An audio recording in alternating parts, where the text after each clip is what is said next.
अस्सलाम वालेकुम, आदाब, सत श्री अकाल। मैं हूं Raja Adam. Welcome to A mart hair and skin laser clinic presents Adam's apple open mic sessions, जहां हर हफ्ते हम मिलेंगे कश्मीर के ब्यूटीफुल ब्रिलियंट फेसेस के साथ।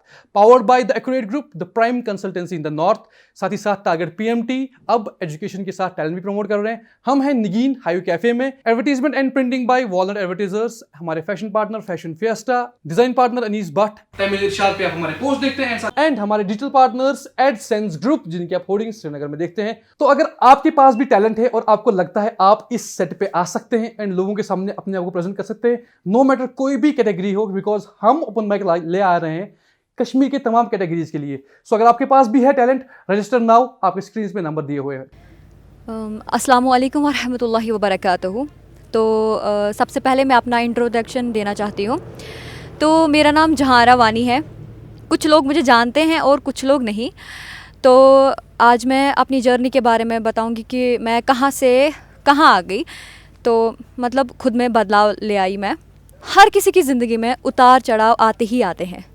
किसी को बहुत ख़तरनाक तरीके से आते हैं और किसी को आते हैं उनका भी मतलब ऐसा नहीं बोलना चाहिए कि किसी को गम मुझसे ज़्यादा, मतलब कम है मुझे उनसे ज़्यादा है, ऐसा तो बिल्कुल भी नहीं बोलना चाहिए। तो मेरी ज़िंदगी में भी कुछ ऐसा ही हुआ। तो स्टार्टिंग में 2019 ऐसा कुछ था, तो मैंने स्टार्ट की थी पोइट्री। मैं तब लाइक लव पोइट्री करती थी, अभी भी करती हूँ बट उतना नहीं, थोड़ा हो गया है। तो स्टार्टिंग मैंने करी पोइट्री से। तो मेरा फर्स्ट टाइम एक इवेंट था, वो था डल लेक के अंदर, मतलब गुलशन बुक स्टोर में। तो मैंने वहाँ से पोइट्री करी। मुझे सिंगिंग का भी बहुत ही ज़्यादा शौक़ था, मतलब वो खुबार चढ़ गया था मुझे। तो मतलब मुझे पता नहीं था कि ऐसा कुछ सिंगिंग का भी होता है कश्मीर में। मैं तो मतलब मैंने तो गवर्नमेंट स्कूल में ही पढ़ा हुआ है, तो मुझे कुछ पता नहीं था बाहर का, ना तो मैं ज़्यादा बाहर जाती थी ना ही कुछ। तो उसके बाद ही हो गया यूँ कि जैसे मैंने पोइट्री स्टार्ट करी तो मैंने देखा कि एक दिन मुझे सेकेंड इवेंट था मेरा। तो मैंने देखा वहाँ पर कुछ लोग गा रहे हैं, मुझे वो जोश जैसा चढ़ गया। मैंने बोला कि नहीं, मैं ये गा रहे हैं, मैं भी गाऊँगी। तो फिर मैंने एक अपना ब्रदर था तहूर भैया, मैंने उसको बोला कि भाई मैं भी गाऊंगी। उसने बोला नहीं यार, तू पोइट्री करती है ना, तो ऐसा मतलब सिंगिंग मत कर। मैंने बोला नहीं। उसने बोला अगर तुम्हें इतना शौक़ है तो बाकियों को पीछे छोड़ और आगे दौड़। मैं उठी तो मैंने गाया था वहाँ पर गाना। तो उनको मेरी आवाज़ बहुत अच्छी लगी, मतलब सिंपली मैंने कोई सिंगिंग सीखी वीखी नहीं थी। और उसके बाद हुआ यूँ कि सबको मेरी सिंगिंग पसंद आई, तो मैंने पोइट्री को कम कर दिया। मैंने पोइट्री बोलना ही बंद कर दिया, लिखना भी बंद कर दिया। मेरी सबसे बड़ी गलती थी शायद से। तो मुझे बहुत लोग बोलते भी थे आपके अल्फाज बहुत अच्छे हैं, तो ऐसा पोइट्री मत छोड़ो, ये वो लिरिक्स लिखो उसके बदले, मगर लिखना मत छोड़ो। और उसके बाद मैंने क्या किया कि सिंगिंग के मतलब ऐसे इवेंट्स आने लगे। तो मैंने सबसे पहला जब मैंने गाना गाया, मतलब अच्छे तरीके से म्यूज़िक वगैरह वटेवर जो भी होता है उनके साथ, तो सबसे पहले मैंने गाना गाया लाल चौक में एक कैफ़े है उसी में। तो वहाँ पर सर भी थे, राजा आदम जिनको आप बोलते हैं। तो सबसे पहले इन्हीं के सामने मैंने गाना गाया है। तो मैं गाते लाइक मेरे को सब बोलते थे लिटिल नेहा, ऐसा कुछ था भी नहीं, तो बस बोलते थे। तो मैं बोलती गई, गाना गाती गई, लोगों को अच्छा लगने लगा। तो मेरी इंस्पिरेशन नेहा काकर थी, बहुत अच्छी इंसान है, मुझे अभी भी अच्छी लगती है। तो ऐसा करते मैंने बहुत कुछ पा लिया, पोइट्री में भी और सिंगिंग में भी। एट द एंड मुझे झटका लग गया अपने आप के अंदर। मैंने बोला कि मैं क्या कर रही हूँ, मैं नमाज़ें पढ़ रही हूँ, मतलब क्योंकि मैं तब भी नमाज़ें नहीं छोड़ी थी। लाइक ऐसा कुरान पढ़ना तो लगभग छोड़ ही दिया था, मगर नमाज़ पढ़ना नहीं छोड़ती। फिर मैं सोच रही थी कि मैं नमाज़ें पढ़ रही हूँ, मतलब मैं क्या कर रही हूँ, मतलब ऐसा सोचती थी। क्योंकि लोग भी बोलते थे, मतलब मेरे अबू को बोलते रहते थे कि आपकी बेटी ऐसा है, आपकी बेटी वैसा है, ये क्या थी और क्या से क्या हो गया, ऐसा कुछ। तो मैं नहीं मानती थी, क्योंकि मुझे वो था ड्रीम, बस ड्रीम। जो आखिरत थी मैंने वो वहाँ पर लाइक कोने में छोड़ दी थी। आगे का मैंने कुछ देखा हुआ नहीं था। ऐसा होते तो बन गई एक टाइम में अच्छी खासी सिंगर, बोला गया। लाइक गूगल पे भी अब नाम वाम चढ़ गया। तो ऐसा कुछ हो गया था मुझे 6 मंथ से पहले, कि ऐसा कुछ सपने ऐसे आते थे कि मैं पता नहीं कहाँ हूँ, पता नहीं ऐसे ही भटकी हुई। फिर मुझे लगा सच्ची में मैं भटक गई हूँ। फिर नहीं, फिर एक दिन एक और इवेंट आता था और मैं वैसे ही फिर से जाती थी गाने के लिए, लाइक खुदा को भूल गई थी एक टाइप से। और उसके बाद मैंने क्या किया कि 16th ऑफ फेब था, तो मैंने क्या किया, मैंने बोला बस अब हो गया। मैं उठी तो मैंने अपने सारे पोस्ट्स डिलीट कर दिए। मैंने कुछ भी नहीं सोचा, कुछ भी नहीं समझा। शाम को मैं बोल रही हूँ हाय मैंने ये क्या कर दिया, मैं क्या करूँ। तो मैं पागल सी हो गई, मैंने बोला मैं क्या करूँ, अब ये सब कुछ ख़त्म कर दिया मैंने। अब मैंने तो इंस्टाग्राम पे ये भी डाल दिया कि मैंने सब छोड़ने देना है, अब लोग क्या बोलेंगे। पहले कभी गाती है, कभी लाइक इस्लाम में चलती है, वट जो भी बोलते हैं लोग, अक्सर बोलते हैं जब तक लोग नहीं बोलेंगे तब तक आप लोग नहीं चलेंगे। ये मेरा पर्सनल एक्सपीरियंस जिसको बोलते हैं वो है। तो क्या हो गया कि 5th मैंने जब छोड़ दिया तो फिर मैंने क्या किया, मैंने बोला बस।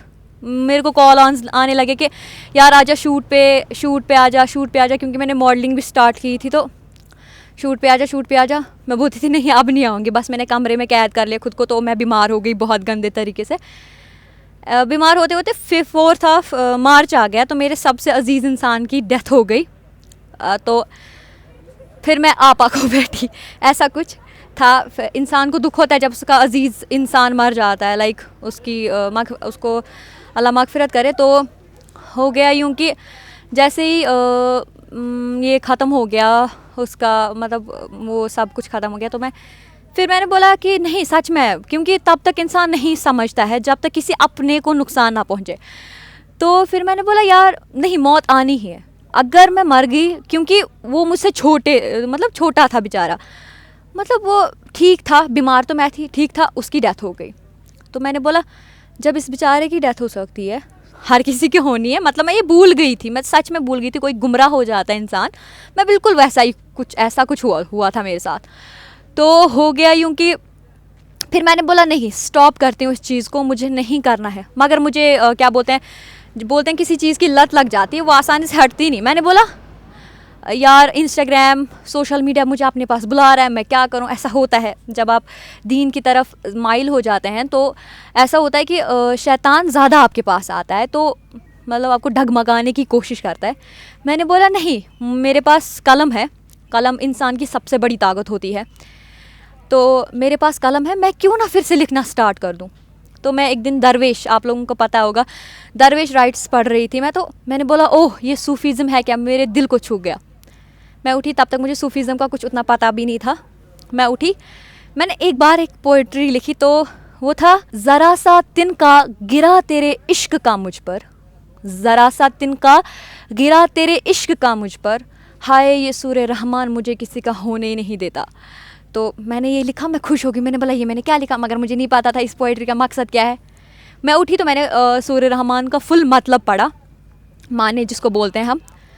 तो फिर मैंने बोला नहीं, मैंने जो लिख दिया है बड़ा सही है, क्योंकि सूरे रहमान में हर एक चीज़ इतने अच्छे तरीके से बयान की गई है कि इंसान को सुधारने के लिए एक ही मुझे लगता है कि अगर इंसान को सुधरना है तो वो पढ़ते जाओ, उसका माने पढ़ते जाओ। तो मैंने ये लिखा, मैं लिखती गई। तो अब मैं सूफीज़म मतलब लिखती हूँ, कभी कभी लव पोइट्री भी लिखती हूँ, लाइक इश्को वगैरह। असल इश्क तो इश्क इलाही का है। तो अब मैं मतलब पहले भी कोई सपोर्ट नहीं मिलता था, अभी भी कोई सपोर्ट नहीं मिलता है, खुद से लिखती हूँ, खुद से करती हूँ। तो बच्चों को भी पढ़ाती हूँ। अभी मैं कितने साल की, मैं बहुत साल पहले बीमार हुई थी, तो उसके बाद मैंने स्टडी ना रोक दी थी। उसके बाद मैंने फिर से स्टार्ट किया। तो अभी मैं 11th में हूँ, अभी मैं 12th भी कर रही हूँ, और उसके अलावा भी मैं दर्सगाह पढ़ाती हूँ बच्चों को, और टीचिंग कोर्स भी कर रही हूँ, अरबिक भी पढ़ रही हूँ। इंसान को बैठे रहना नहीं चाहिए। अगर इंसान एक जगह बैठा रहा तो वो कुछ भी गलत काम कर ही देता है।